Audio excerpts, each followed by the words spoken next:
Num vilarejo esquecido no sertão da Bahia, onde a terra rachada implorava por chuva e o sol castigava sem piedade, vivia uma jovem chamada Lina.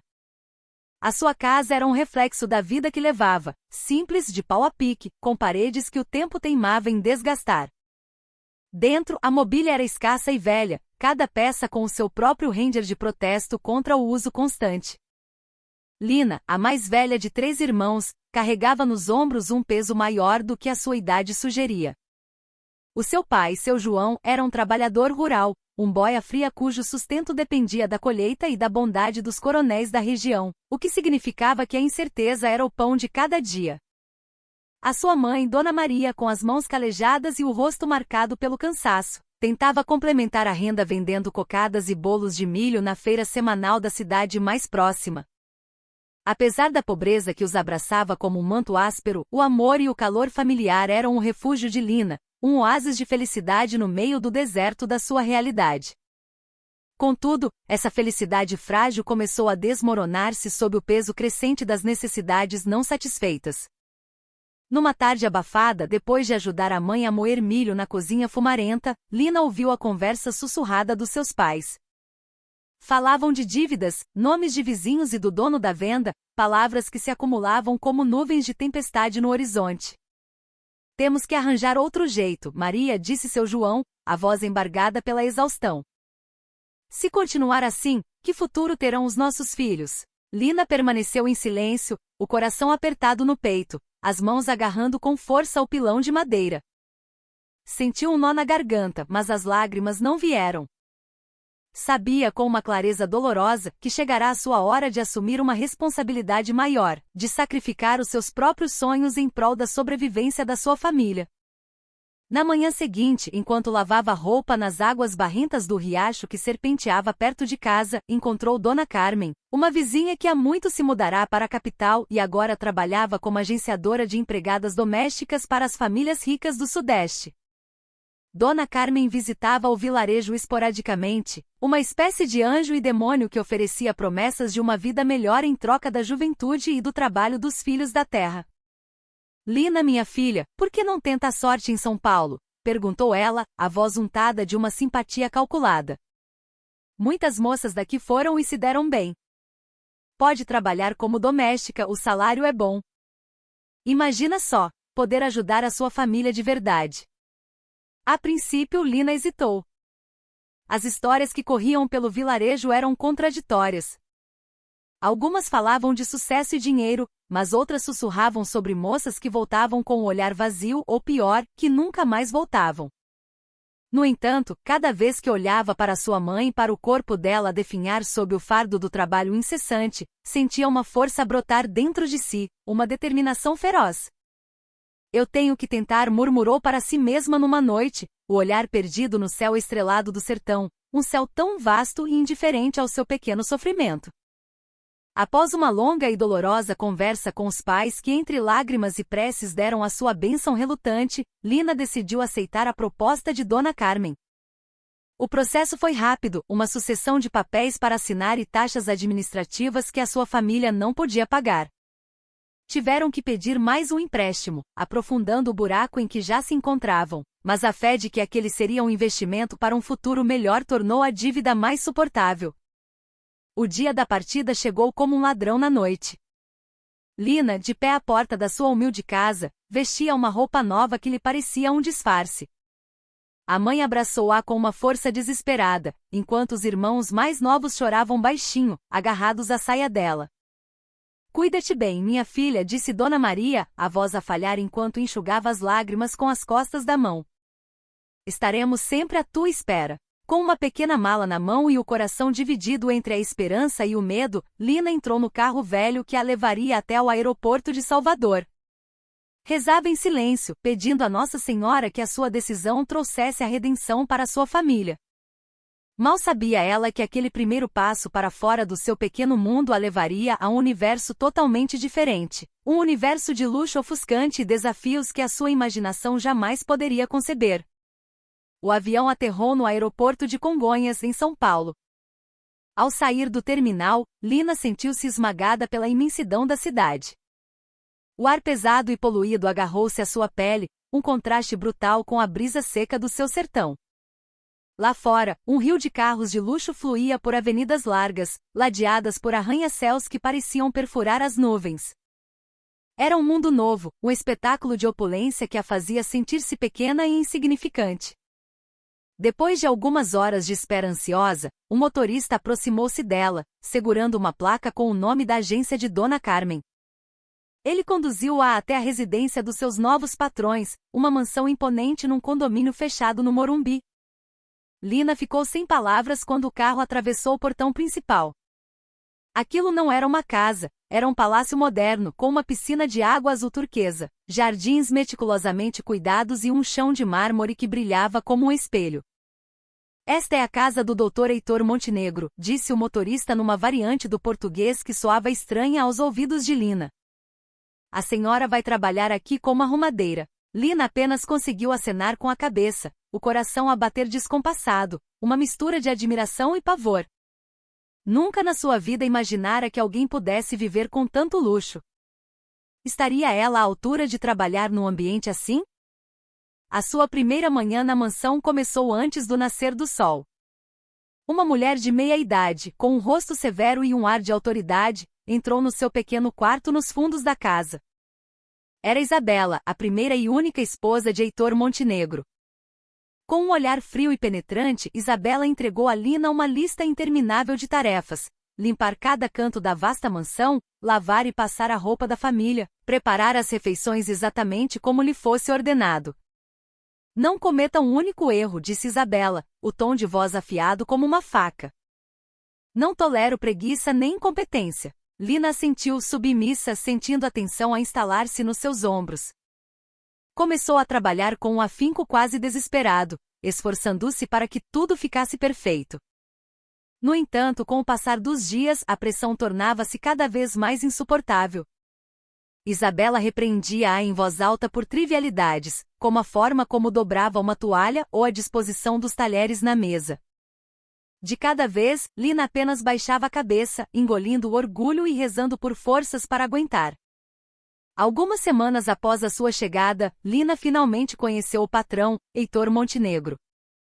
Era um homem na casa dos 40 anos, alto, com uma postura imponente e um rosto que ainda conservava traços de uma beleza aristocrática.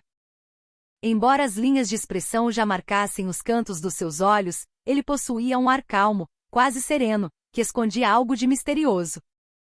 Numa tarde, enquanto Lina varria as folhas secas no jardim dos fundos, Heitor aproximou-se. Você trabalha muito bem, disse ele num português claro e educado. Gosto de ver a sua dedicação. Lina sobressaltou-se, não esperando que o patrão lhe dirigisse a palavra diretamente. Conseguiu apenas responder com um obrigada, doutor, trêmulo. Mas por trás do seu nervosismo, sentiu um vislumbre de calor nas palavras dele, algo que nunca receberá de Isabela. A partir desse encontro, Heitor começou a prestar mais atenção a Lina.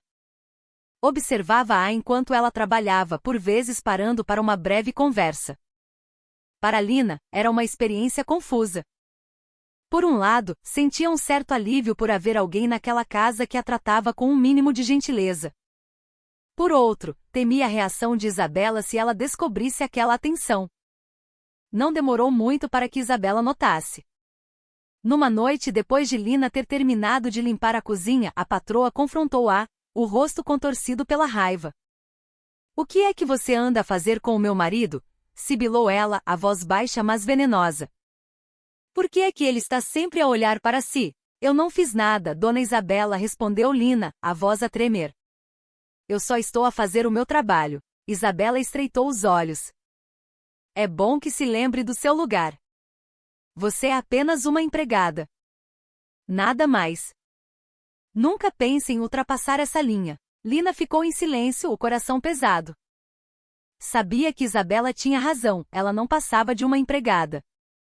Mas uma parte de si sentia a injustiça daquela situação. Por que tinha de ser tratada daquela forma apenas porque o patrão lhe mostrava um pouco de atenção? Apesar das dificuldades, Lina começou a perceber que a vida naquela mansão não era tão perfeita como parecia. Havia algo de estranho em Heitor Montenegro. Por vezes ele era extremamente amável e generoso, mas noutras ocasiões, parecia distante e cheio de segredos. Lina também ouvia as conversas entre as outras empregadas sobre o passado do patrão.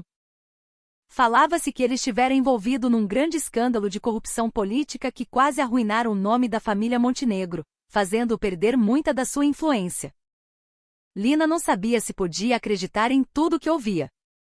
O que ela sabia era que por trás da fachada de luxo e perfeição daquela mansão, existia uma escuridão, um mistério que ela ainda não conseguia compreender.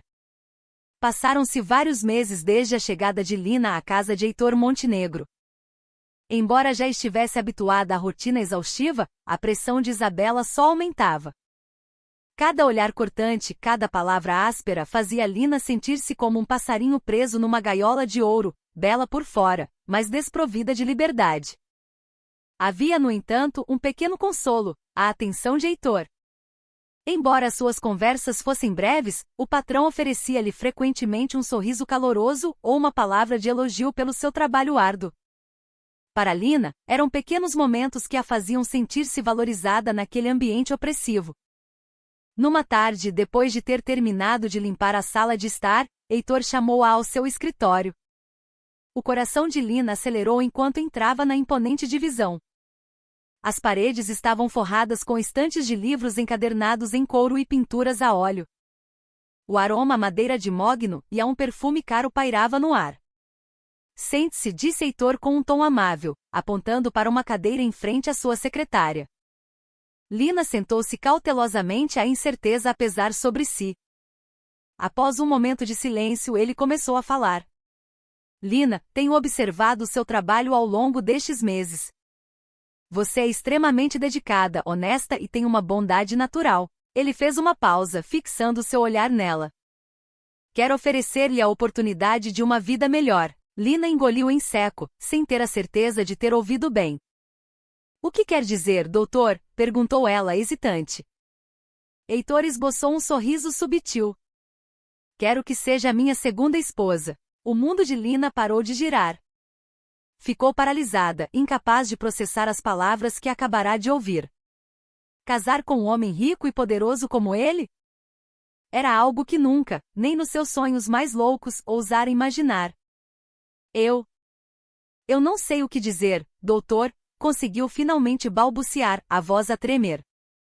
Não precisa de responder agora, disse ele calmamente. Pense bem. Dou-lhe tempo para considerar. Terá tudo o que sempre quis, uma casa, dinheiro, uma vida confortável. E a sua família na Bahia também receberá uma ajuda financeira generosa. 100 mil reais por mês para eles. A quantia era astronômica, quase irreal. Naquela noite, Lina não conseguiu dormir. A sua mente era um turbilhão de perguntas e sentimentos contraditórios. Por um lado, a proposta parecia a resposta a todos os seus problemas. Poderia finalmente ajudar a sua família, acabar com o seu sofrimento como empregada e viver num luxo que nunca sonhara. Contudo, por outro lado, a dúvida corroía-a. Como poderia aceitar se não amava aquele homem? Seria tudo apenas uma questão de dinheiro e estatuto? E Isabela? Sabia que aquele casamento tornaria a sua relação com a primeira esposa ainda mais tensa, talvez insustentável. Na manhã seguinte, Lina decidiu falar com Dona Carmen. Enviou-lhe uma mensagem curta e algumas horas depois, a agenciadora apareceu na mansão. Isto é uma oportunidade de ouro, menina, disse Dona Carmen, os olhos a brilhar de ganância, depois de ouvir a história de Lina. Não é a qualquer uma que uma proposta destas acontece. Você pode mudar a sua vida e a da sua família para sempre. Eu sei, respondeu Lina em voz baixa.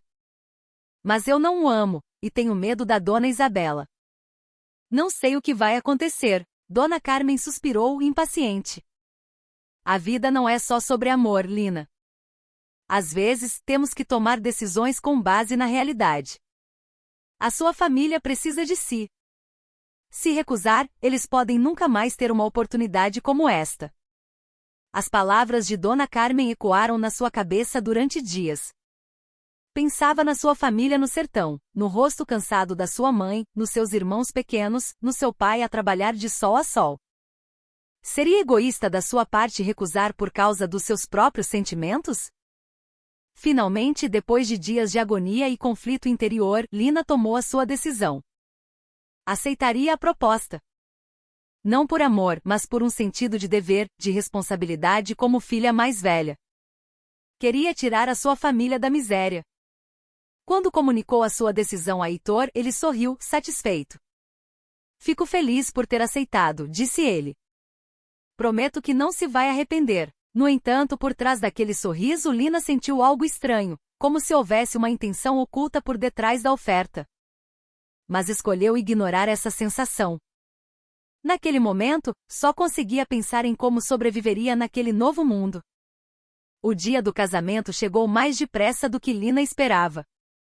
Heitor organizou tudo, não como um casamento oficial, mas como uma cerimônia de união estável privada, um contrato particular que a tornava sua companheira aos olhos dele, mas invisível para o mundo. A cerimônia realizou-se numa sala luxuosa da mansão, decorada com sedas douradas, candelabros de cristal e flores exóticas. Os poucos convidados eram amigos íntimos de Heitor e alguns associados de negócios. Para Lina, todo aquele esplendor não passava de uma ilusão. De pé ao lado de Heitor, vestindo um belo vestido branco que ele lhe oferecerá, sentia um vazio imenso no coração. Não era aquele o casamento com que sonhara. Não havia amor, não havia felicidade, apenas a sensação de estar a assinar um contrato para uma vida de incerteza. Isabela estava presente, mas o seu rosto era uma máscara de gelo. Sentada na primeira fila, os seus olhos varriam Lina com um olhar carregado de ódio. Lina tentou ignorá-la, mas era difícil. Sentia-se como um animal encurralado numa arena, rodeada por olhares que a julgavam a cada movimento. Após a cerimônia, Lina foi conduzida ao seu novo quarto, uma suíte nupcial preparada especialmente para ela. Era magnífica, com uma cama enorme coberta de seda e uma iluminação suave.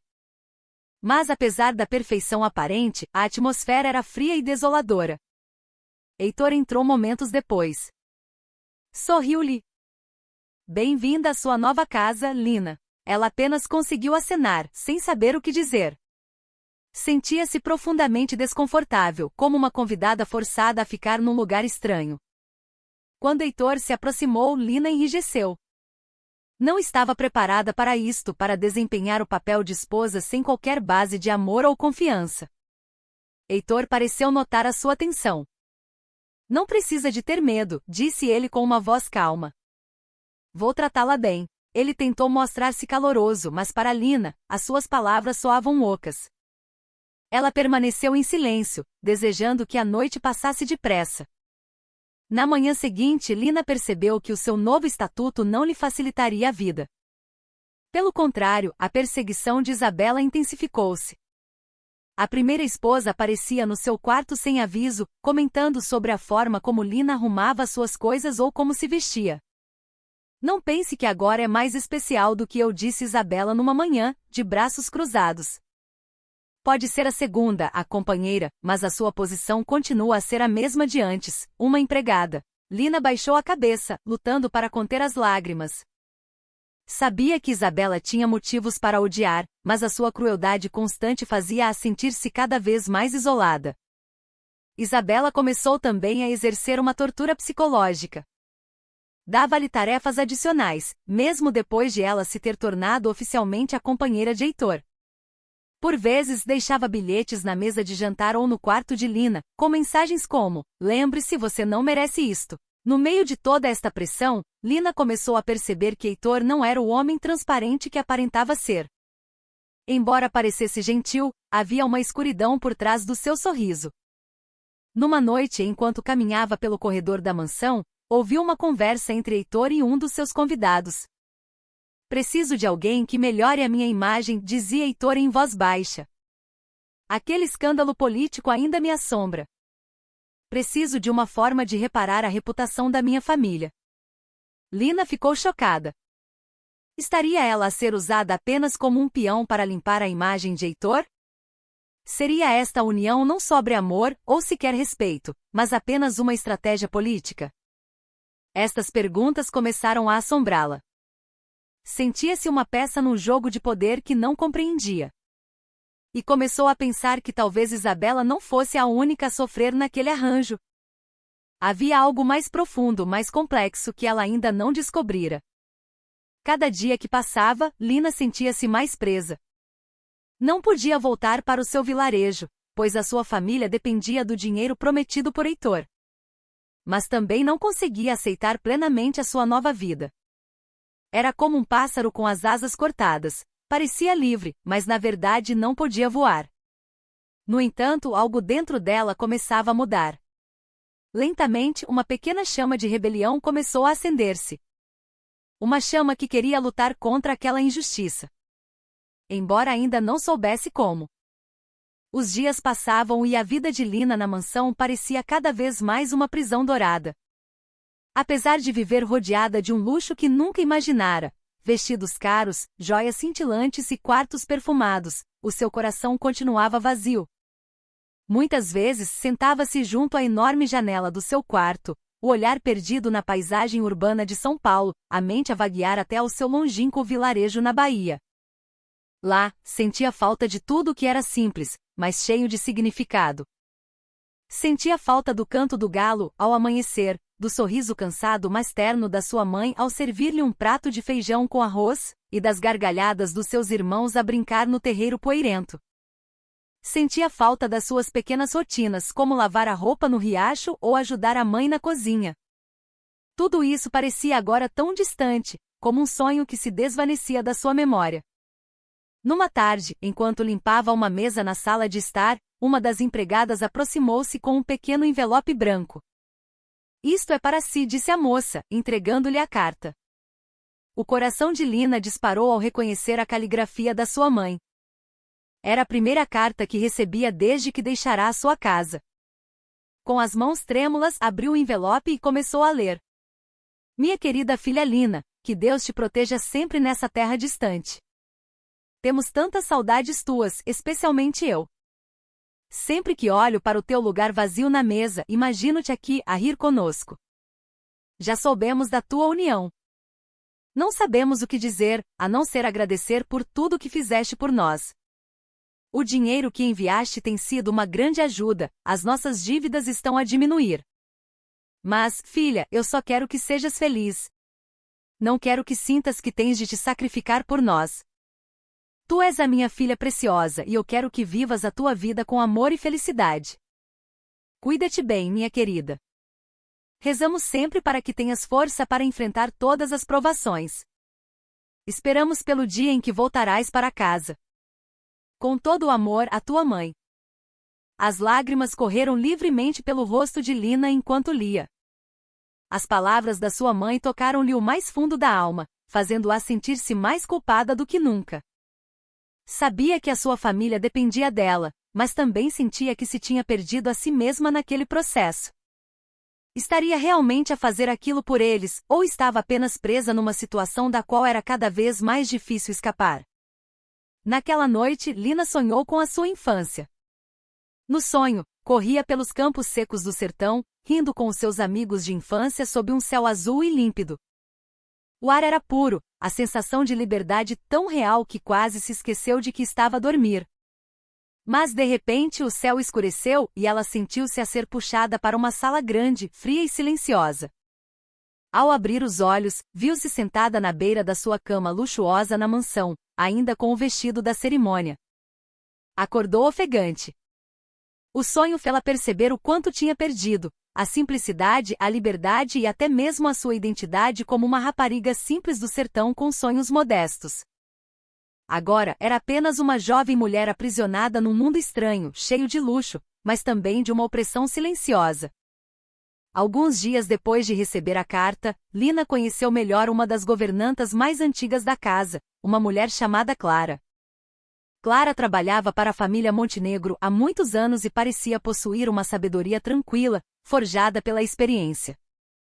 Eu sei que estás a passar por um mau bocado, disse Clara numa noite, enquanto estavam as duas na cozinha, depois de o trabalho ter terminado. Já estive numa posição semelhante à tua. Lina olhou para ela, curiosa. Como assim? Clara suspirou e começou a contar a sua história. Há muitos anos, também eu vim do interior para trabalhar como doméstica. E também eu me vi envolvida com um homem poderoso que me prometeu o mundo. Pensei que era a minha grande oportunidade, mas acabou por ser o início do meu sofrimento. Lina ouviu atentamente. Aprendi uma coisa importante com tudo isto, continuou Clara. Não importa o quão luxuosa seja a tua vida. Se o teu coração não estiver feliz, tudo o resto é vazio. Tens de encontrar uma forma de sobreviver, mas nunca percas quem tu és no processo. As palavras de Clara fizeram Lina refletir. Percebeu que não estava sozinha na sua luta. Havia outras que tinham passado pelo mesmo, e talvez houvesse uma saída. Após essa conversa, Lina sentiu uma nova força a crescer dentro de si. Já não se sentia como uma vítima passiva do destino. Pelo contrário, começou a questionar tudo, a sua decisão de se unir a Heitor, o seu propósito na vida e o que realmente queria para si. Numa noite, sentada na cama, segurou com força um pequeno colar de contas que a sua mãe lhe dera antes de partir. Era a única coisa que guardara da sua antiga vida, um lembrete constante das suas origens. Eu não posso desistir, murmurou para si mesma. Tenho de encontrar uma maneira de sair disto. Tenho de sobreviver, não só pela minha família, mas por mim. Embora ainda não soubesse o que fazer a seguir, esta nova determinação deu-lhe um vislumbre de esperança. Começou a planear pequenos passos, aproximar-se das outras empregadas para obter apoio, procurar informações sobre os seus direitos e até mesmo aprender mais sobre a família Montenegro. Os dias na mansão continuavam, mas para Lina, cada segundo parecia pesar mais. Embora estivesse a encontrar uma nova força interior, uma curiosidade insaciável sobre Heitor Montenegro roía-a por dentro. Sentia que ele guardava um grande segredo, e que esse segredo poderia ser a chave para compreender o que realmente se passava por trás da fachada daquela mansão. Numa manhã, enquanto limpava o escritório de Heitor, encontrou um dossiê esquecido em cima da secretária. Parecia um relatório oficial com o selo de um órgão governamental no canto. Hesitou, sabendo que não devia ler. Mas a sua curiosidade foi mais forte. O documento detalhava o escândalo de corrupção em que Heitor estivera envolvido anos antes. Fora acusado de desvio de fundos em grande escala num projeto de infraestruturas públicas. As acusações mancharam o nome da família Montenegro, fizeram-no perder influência e relegaram-no a uma posição de poder meramente simbólica. Lina engoliu em seco. Seria esta a razão pela qual Heitor a queria? Estaria ele apenas a tentar usar uma jovem ingênua do interior para projetar uma imagem de homem de família e, assim, limpar a sua reputação? Depois de ler o documento, Lina colocou-o rapidamente de volta no lugar. O coração batia-lhe descontroladamente. Sabia que se Heitor descobrisse que ela lera aqueles papéis, as consequências seriam terríveis. No dia seguinte decidiu investigar mais. Começou a aproximar-se das empregadas mais antigas, incluindo Clara, para saber mais sobre o passado de Heitor. Clara, a princípio, mostrou-se relutante, mas ao ver a determinação nos olhos de Lina, acabou por ceder. O Dr. Heitor tem, de facto, uma má reputação, disse Clara em voz baixa. Muitos aqui sabem que ele não é um homem totalmente honesto. O escândalo político foi apenas a ponta do iceberg. Que outros problemas? Perguntou Lina. Clara suspirou. Disse que ele usa frequentemente mulheres jovens para os seus próprios interesses. Há rumores de que teve outras companheiras antes de ti, mas todas desapareceram depois de algum tempo. Lina sentiu um arrepio. Desapareceram? Como assim? Clara abanou a cabeça. Ninguém sabe ao certo. Dizem que algumas foram mandadas de volta para suas terras com ameaças para que nunca falassem. Outras, simplesmente, sumiram. O terror apoderou-se de Lina. Seria este o destino que a esperava? Além de investigar Heitor, começou a observar Isabela com mais atenção. Percebeu que a primeira esposa era mais do que uma mulher ciumenta. Havia uma dor profunda escondida por trás do seu olhar frio. Numa noite, encontrou Isabela sentada sozinha no jardim. Ganhou coragem e aproximou-se. O que quer? Perguntou Isabela, ríspida. Só queria conversar, respondeu Lina, suavemente. Sei que não nos damos bem, mas gostava de entender como se sente. Isabela riu com escárnio. Entender como eu me sinto? Acha que consegue? Lina baixou a cabeça, mas persistiu. Eu sei que não sou ninguém aqui, mas sinto que somos ambas vítimas. A frase fez Isabela calar-se. Após um momento, ela disse em voz baixa: tem razão. Somos ambas vítimas. Mas a diferença é que eu estou presa aqui há anos, enquanto você ainda tem uma oportunidade de sair. Lina ficou chocada com a confissão. Casei-me com ele porque a minha família me obrigou, continuou Isabela. Foi um arranjo de negócios. Não tive escolha. E agora vivo aqui como um fantasma, sem amor nem felicidade. Após aquela conversa, Lina percebeu que Isabela não era a sua principal inimiga. Era outra vítima do mesmo sistema que a aprisionava. Isto tornou-a ainda mais determinada a encontrar uma forma de escapar. No entanto, o seu maior desafio era Heitor. Ele tornava-se cada vez mais possessivo, como se Lina fosse uma propriedade sua. Numa noite durante o jantar, ele disse: fico contente por ver que já se está a habituar. Espero que fique aqui por muito, muito tempo. Para Lina, aquelas palavras soaram como uma ameaça velada. Um aviso de que não a deixaria partir facilmente. No meio de toda esta tensão, Lina mudou. Já não era uma vítima passiva. Começou a planear a sua resistência. Sabia que tinha de ser cuidadosa e paciente. Mas uma coisa era certa: não se deixaria ficar presa naquele mundo para sempre. Olhando para o céu escuro da janela do seu quarto, prometeu a si mesma: vou encontrar uma maneira de sair daqui. Vou libertar-me, custe o que custar. Os dias na mansão tornaram-se mais suportáveis para Lina, graças a uma aliança inesperada, a sua crescente amizade com Clara. A governanta, que a princípio era apenas uma conselheira, tornou-se a sua confidente, a pessoa em quem confiava plenamente. Clara não era apenas uma amiga, mas uma mentora que a ajudava a navegar na complexa dinâmica daquela casa. Numa tarde na cozinha, o único lugar onde Lina se sentia verdadeiramente à vontade, as duas partilhavam um chá de gengibre. Pareces mais forte ultimamente, observou Clara com um sorriso terno. Lina assentiu. Estou a tentar não desistir, mas às vezes sinto-me tão cansada. É tudo tão pesado. Clara pousou a mão sobre a de Lina. Eu sei como é. Quando cheguei aqui também me senti assim. Mas aprendi que temos de nos apoiar umas às outras. Não podemos lutar sozinhas. Aquelas palavras trouxeram um enorme alívio a Lina.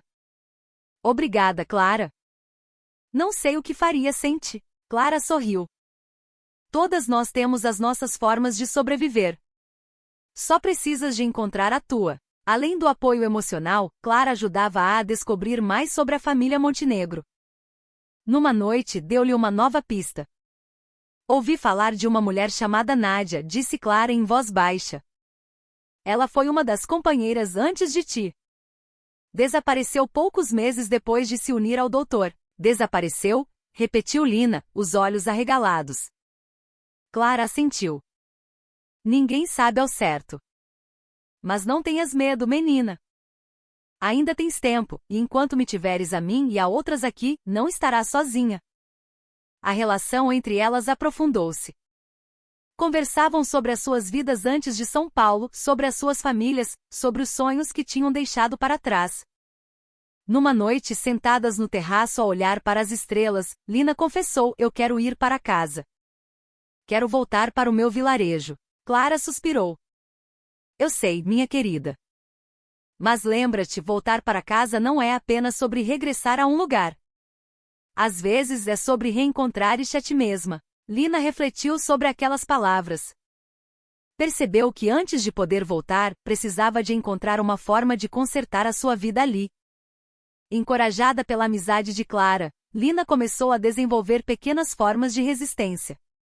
Quando Isabela lhe dava tarefas adicionais e absurdas, começou a recusar, educadamente mas com firmeza. O meu trabalho por hoje está terminado, disse Lina numa manhã, quando Isabela lhe ordenou que limpasse a sala de estar pela segunda vez. Se a senhora acha que não está suficientemente limpo, talvez possa fazer isso pessoalmente. Isabela ficou chocada com a mudança de atitude, mas não disse nada. Apenas lançou-lhe um olhar frio e retirou-se. Para Lina, aquele pequeno ato foi um passo gigante em direção à sua liberdade. A dinâmica na mansão estava a mudar. Lina já não era vítima indefesa, estava a aprender a lutar pelos seus direitos. A amizade com Clara deu-lhe a força necessária, enquanto as suas experiências a tornavam cada vez mais consciente da dura realidade que enfrentava. Numa noite prometeu a si mesma: eu não vou desistir.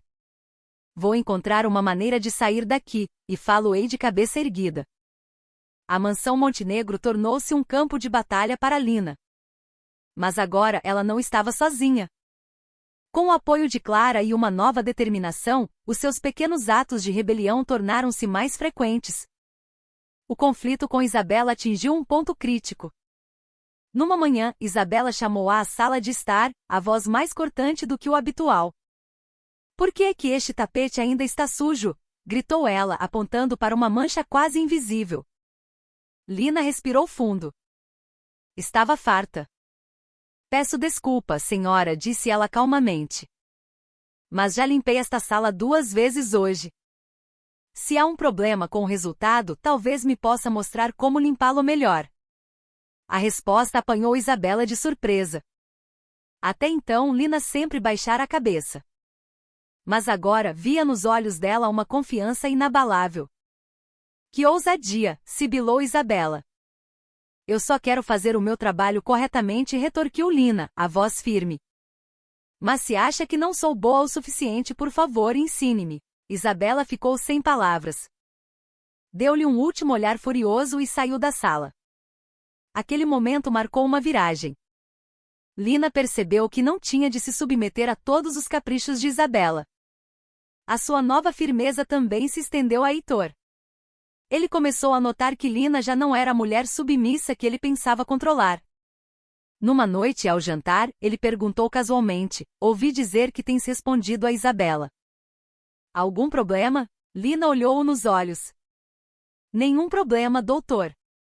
Apenas sinto que tenho o direito de ser tratada de forma justa. Se faço algo de errado, quero ser corrigida, não humilhada sem motivo." Heitor ficou surpreendido. Não estava habituado a que Lina o desafiasse. Viu uma chama nos seus olhos que o deixou curioso e ao mesmo tempo alerta. "Está bem", disse ele, a voz calma, mas com uma nota de cautela. "Espero que te lembres da tua posição aqui." Lina sorriu sutilmente. "Lembro-me perfeitamente da minha posição, doutor.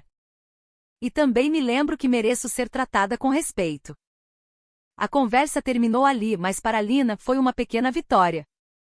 Mostrará a Heitor que não era uma boneca que ele pudesse manipular. Dias depois, Isabela aproximou-se de Lina no jardim com uma expressão estranha. "Tu mudaste", disse ela. "Eu vejo. Já não tens medo de mim." Lina ficou na defensiva. "Estou apenas a tentar viver a minha vida da melhor forma." Isabela suspirou. "Tenho inveja de ti." A confissão chocou Lina. "Inveja? Por quê?" "Porque ainda tens esperança", disse Isabela, o olhar vazio. "Ainda és jovem, ainda podes lutar. Eu estou presa aqui há anos. Já não tenho a coragem que tu tens agora." Lina percebeu que a sua maior inimiga sentia o mesmo que ela. Eram ambas vítimas do mesmo sistema. Isabela apenas se rendera há mais tempo.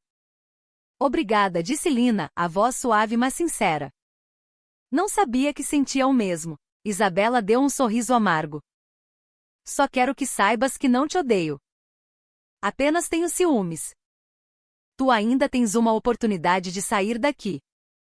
Não a desperdices." A partir daquele dia, a relação entre elas mudou. Embora não se tenham tornado amigas, desenvolveu-se um entendimento mútuo. Isabela começou até a dar a Lina informações sobre como escapar.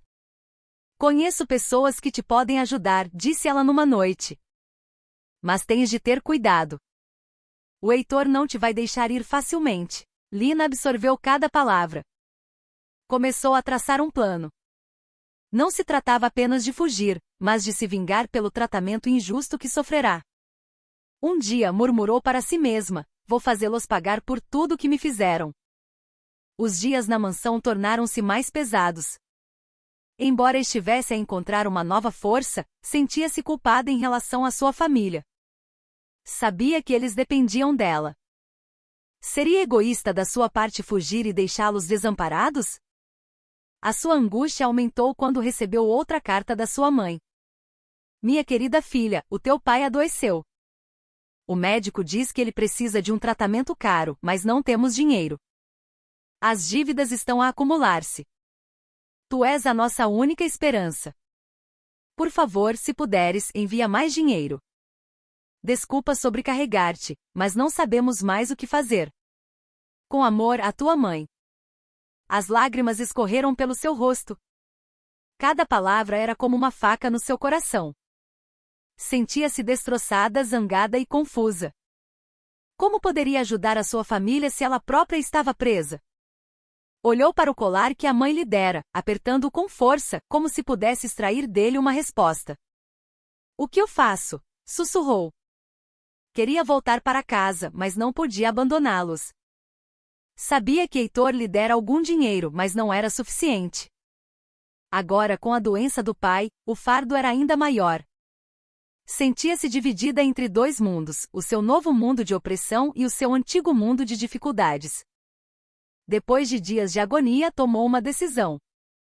Tinha de os ajudar. Não era a solução ideal, mas não podia deixar o seu pai sofrer. Na manhã seguinte foi ao escritório de Heitor. Doutor, preciso de lhe pedir uma coisa, disse ela, a voz firme. A minha família está a passar por grandes dificuldades.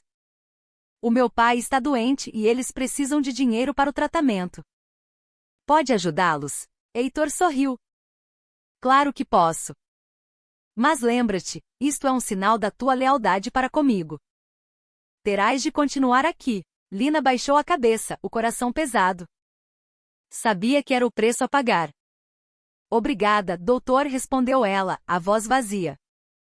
Continuarei a cumprir o meu dever, mas, no seu coração, jurou que aquele seria o seu último sacrifício. Ajudaria a sua família, mas não se renderia. Um dia, encontraria uma forma de sair dali para sempre. Semanas depois, recebeu notícias de que o dinheiro chegará e o seu pai iniciará o tratamento. Sentiu alívio, mas não felicidade. Sentia-se à beira de um precipício, com o pé ainda preso no mundo errado. Sabia que tinha de escapar, mas precisava de um plano sólido. Olhando para o céu noturno, prometeu a si mesma: vou sair daqui. Vou libertar-me e vou garantir que a minha família nunca mais dependa de ninguém. Os dias na mansão eram sufocantes. A decisão de usar o dinheiro de Heitor para ajudar a sua família deixará um gosto amargo na sua boca. Sentia-se como um pássaro numa gaiola dourada com as asas cortadas. Mas a chama da rebelião dentro dela ardia mais forte do que nunca. Numa noite, enquanto limpava o escritório de Heitor, encontrou um documento crucial escondido numa gaveta. Era o contrato da sua união com ele. Mas o que a chocou foi descobrir a verdadeira razão daquele acordo. Não se tratava apenas de melhorar a sua imagem. Heitor tinha uma agenda muito mais sombria. O contrato revelava que o casamento fazia parte de um acordo político secreto com entidades estrangeiras. Nomes de grandes corporações petrolíferas e instituições financeiras globais estavam listados. O sangue de Lina gelou. Ela era apenas um peão político, uma mercadoria num jogo de poder e dinheiro. A sua união não tinha nada a ver com amor ou sequer com os interesses da família Montenegro. Tratava-se de lucro e influência política. Eu sou apenas um negócio, murmurou, as lágrimas a escorrerem pelo rosto. Tudo o que passará, a pressão de Isabela, a possessividade de Heitor, fazia parte de um plano que ela nunca compreenderá. Colocou o documento de volta no lugar, o coração a martelar. Sabia que a sua vida corria perigo se Heitor descobrisse. No meio da sua angústia, recebeu o apoio inesperado de Isabela. Tu já sabes, não sabes? Perguntou-lhe Isabela numa tarde na cozinha. Os seus olhos eram intensos. Lina, hesitante, acabou por assentir. Sim, sei que estou a ser usada. Isabela sorriu com amargura. Eu também fui. Quando casei com ele, pensei que ele me amava. Mas eu era apenas parte do seu plano para ganhar poder. Lina ficou horrorizada. Por que não me contou antes? Tive medo, confessou Isabela. Mas agora sei que mereces saber a verdade. E vou ajudar-te a sair daqui. A partir desse momento, Isabela tornou-se a sua principal aliada. Revelou-lhe a existência de uma rede de empregados que ajudava secretamente mulheres a escapar de situações semelhantes. Tenho amigos lá fora, disse Isabela. Eles podem ajudar-te, mas tens de ser muito cuidadosa. O Heitor não te deixará ir. Lina memorizou cada detalhe. O seu plano já não era apenas sobre fugir, mas sobre expor Heitor e vingar-se pela injustiça que sofrerá. Com a verdade revelada e o apoio de Isabela, Lina transformou-se. Deixou de ser uma vítima e passou a ser uma estratega. Sabia que tinha de ser paciente, mas estava determinada. Olhando para a escuridão lá fora, prometeu a si mesma: vou sair daqui. Vou libertar-me, custe o que custar. Depois de descobrir a verdade, Lina sabia que não podia mais ficar em silêncio. Tinha de fugir antes que fosse tarde demais. Mas escapar não seria fácil. Heitor era poderoso e não a deixaria ir sem lutar. Com a ajuda de Isabela e da rede de empregados, começou a planear a sua fuga. Isabela forneceu-lhe informações cruciais sobre as rotas seguras para sair da mansão sem ser detetada pelos seguranças. Prepararam também documentos falsos para que ela pudesse viajar para outro estado. Tenho um contato no Rio de Janeiro, disse Isabela. Ele pode ajudar-te a chegar lá. Depois podes encontrar uma forma de te esconderes, eventualmente voltar para a tua família. Lina, embora apavorada, sabia que era a sua única oportunidade. Estou pronta, disse ela com firmeza. Não vou desistir. A única coisa que aprendia era sua família. Mas Isabela garantiu-lhe que poderia enviar-lhes dinheiro secretamente através da sua rede de contactos. Não está sozinha, assegurou-lhe. O dia da fuga chegou. A noite estava mais silenciosa do que o habitual. Lina aproveitou o momento. Arrumou os seus poucos pertences, incluindo o colar da mãe, e saiu do quarto, evitando as câmaras de vigilância. Isabela esperava-a nos portões dos fundos com um carro velho. Os seus olhos brilhavam com lágrimas enquanto abraçava Lina pela última vez. Tem cuidado, sussurrou ela. Nunca mais voltes aqui. Lina assentiu, as lágrimas a escorrerem. Obrigada por tudo. Nunca te esquecerei. Entrou no carro e partiu, deixando para trás a sua prisão dourada. A viagem foi tensa, mas graças aos documentos falsos, conseguiu passar pelos postos de controlo. Após horas de ansiedade, chegou finalmente ao Rio de Janeiro. Lá, encontrou o contato de Isabela, um homem chamado Jorge que vivia numa comunidade tranquila. Jorge acolheu-a, dando-lhe um lugar para ficar e ajudando-a a encontrar trabalho. Está segura agora, disse ele. Mas nunca pares de lutar. Merecer ser feliz. Lina sorriu, embora o seu coração ainda estivesse ferido. Sabia que a sua luta não terminara, mas finalmente podia respirar em liberdade. Semanas depois escreveu à sua família, sem revelar a sua localização, mas garantindo-lhes que estava bem e que continuaria a ajudá-los. Mãe, pai, irmãos, perdoem-me. Tive de partir para ser livre.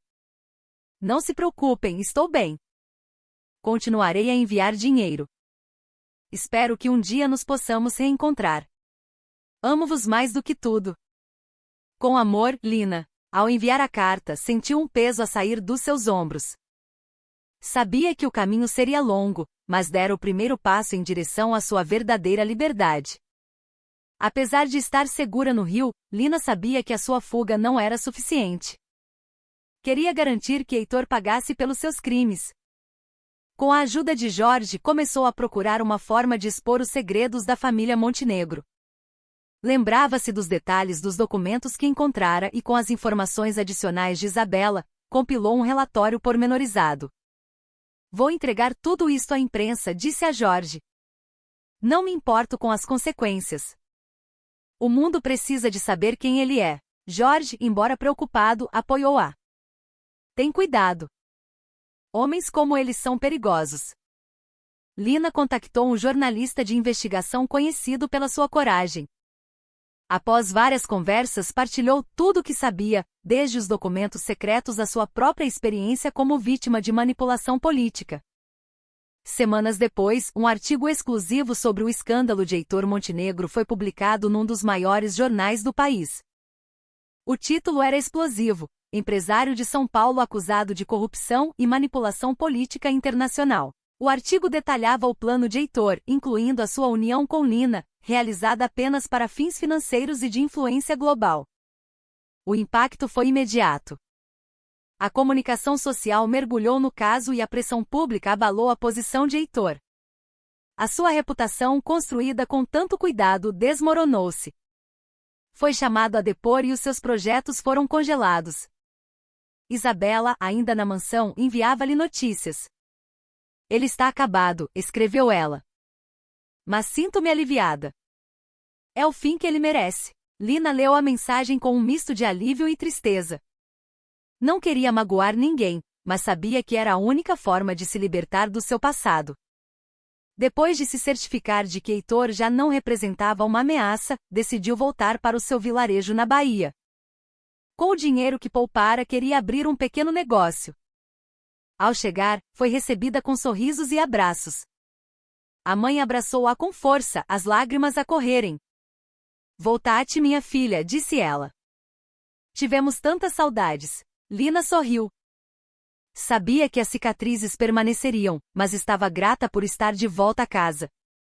Abriu uma pequena mercearia que prosperou lentamente. Finalmente sentia que encontrara o seu propósito: ajudar a sua família e a sua comunidade. Muitas vezes sentava-se à beira do riacho, refletindo sobre a sua jornada. Passará por dificuldades, sofrimento e traição.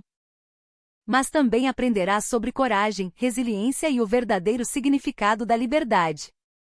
Isto não é o fim, murmurava para si mesma. É o começo de algo novo. Já não se sentia uma vítima, mas uma guerreira que descobrira a sua própria força.